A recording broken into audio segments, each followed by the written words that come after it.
Good morning! So mayroon na naman tayong gustong i-harvest dito sa ating garden. Ito ay patola, hybrid patola from Taiwan natin.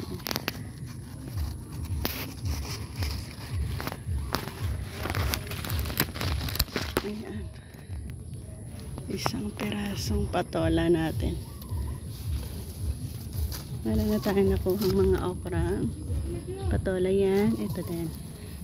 Isa din ito sa magandang size. Napakaganda ng size niya. Bali dalawa. Wow, perfect. Perfect sizes para sa ating patola. Yan. Dito naman meron pang sumusunod. Sa dalawa, tatlo, apat. Ayan. Pwede na rin yun. Isa na yan. Pero focus tayo dito sa ating kinuha na napakagandang size nga din naman. Mayroon pa pala isa dito. Ayan. Isa din to sa magandang sizes. So ang area na yan ay Alugbati area natin yan dyan.